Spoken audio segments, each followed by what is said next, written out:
السلام علیکم ورحمۃ اللہ وبرکاتہ نحمد و نصلی علی رسولہ الکریم اما بعد فاعوذ باللہ من الشیطان الرجیم بسم اللہ الرحمن الرحیم۔ درس نمبر 150 سورہ بقرہ آیت نمبر 217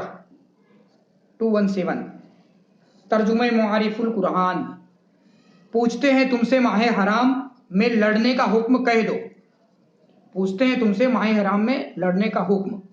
کہہ دو، اس میں لڑنا بڑا جرم ہے، اور اللہ کے راستے سے روکنا اور اس سے انکار کر دینا اور مسجد حرام سے روک دینا اور وہاں کے لوگوں کو حرم سے نکال دینا بہت بڑا جرم ہے۔ اللہ کے نزدیک فتنہ غاروں کا فتنہ ان کے قتل سے بڑھ کر ہے، اور وہ ہمیشہ ہی تم سے لڑتے بھیڑتے رہیں گے یہاں تک کہ وہ ہو سکے تو تم کو تمہارے دین سے پھیر دیں،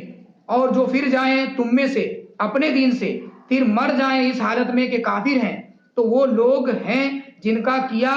دھرا جاتا رہا دنیا اور آخرت میں، اور وہ جہنم والے ہیں،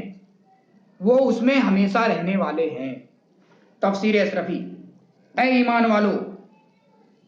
تفسیر اشرفی، تو اے محبوب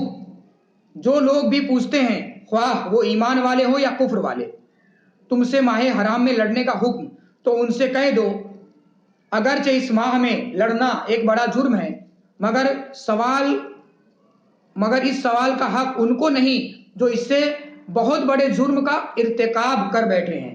ایک طرف تو وہ اپنے بڑے بڑے جرم کو عملاً جرم ہی نہیں سمجھتے، اور دوسری طرف اگر کسی سے کوئی غلطی نادانستہ طور پر ہو جائے یا صورتحال کی نزاکت کے پیش نظر وہ فکری خطا کر بیٹھے تو اس کو ایک سنگین مسئلہ بنا کر شور و گوگا پر اتر آتے ہیں۔ تو اے محبوب صاف صاف واضح طور پر فرما دو کہ لوگوں ہوش سے کام لو اور اچھی طرح جان لو کہ اللہ تعالیٰ کے راستے سے روکنا اور مسلمانوں کو ایمان سے باز رکھنے کے لیے ظالمانہ طرز عمل اختیار کر لینا اور اس سے انکار کر دینا، یعنی خدا کا منکر ہو جانا، اور مسجد حرام سے روک دینا، وہاں طواف نہ کرنے دینا، نماز نہ پڑھنے دینا، اور وہاں کے لوگوں یعنی وارثین حرم رسول کریم اور آپ کے اصحاب کو حرم سے زبرن نکال دینا اور ایسا ماحول پیدا کرنا کہ وہ ہجرت پر مجبور ہو جائیں، تو یہ جرم ہے۔ تو یہ جرم حرم میں قتال والے جرم سے کہیں زیادہ سنگین اور بہت بڑا جرم ہے، اور وہ بھی اللہ تعالیٰ کے نزدیک ایسی مجرمین کے لیے کڑی سزا اور دردناک عذاب ہے۔ اب اگر کوئی مسلمان کسی حضرمی یا ان جیسی فتنہ خوروں کو قتل کر دے تو کوئی بہت بڑا جرم نہیں، اور نہیں ان شر پسندوں کے شر سے بڑھ کر ہے، بلکہ ان فتنہ گاروں کا فتنہ ان کے قتل سے بڑھ کر ہے۔ الغرض ان کا فتنہ جتنا بڑا جرم ہے، خود ان کو قتل کر دینا اتنا بڑا جرم نہیں۔ مجرمین کا قتل جرم نہیں بلکہ انسداد جرم کی ایک تدبیر ہے، اس لیے کہ جب تک یہ رہیں گے فتنہ برپا کرتے رہیں گے اور وہ خاموش ہی تم سے لڑتے بھیڑتے رہیں گے، اور یہ سلسلہ جاری رکھیں گے یہاں تک کہ وہ ہو سکے تو تم کو تمہارے دین یعنی اسلام سے پھیر دیں اور کفر میں پہنچا دیں۔ الغرض مسلمانوں سے کافروں کی عداوت دائمی ہے، یہ اس وقت تک رہنے والی ہے جب تک کہ مسلمان معاذ اللہ کفر نہ اختیار کر لے۔ مسلمانوں اچھی طرح سن لو اور جان لو کہ جو پھر جائے تم میں سے اپنے دین یعنی اسلام سے کافروں کے دین کی طرف اور پھر مر جائے اس حالت میں کہ کافر ہے، تو وہ اور اس کے بعد اس جیسے وہ لوگ ہیں جن کا کیا دھرا جاتا رہا دنیا اور آخرت میں، مرتد ہو جانے کے بعد وہ واجب القتل ہو گئے، اب انہیں کسی طرح کی امان نہیں، نیز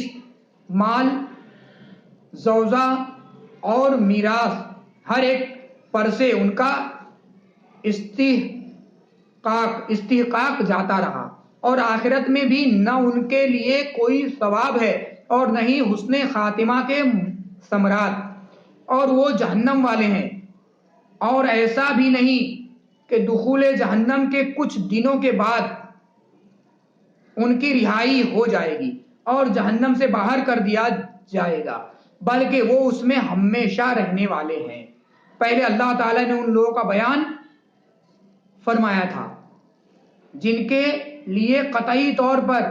جہنم ہے، اب ان لوگوں کا بیان فرما رہا ہے جو جنت کی امید رکھتے ہیں،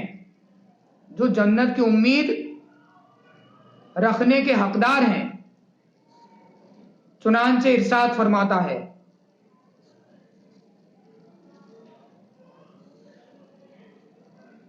ترجمہ معارف القرآن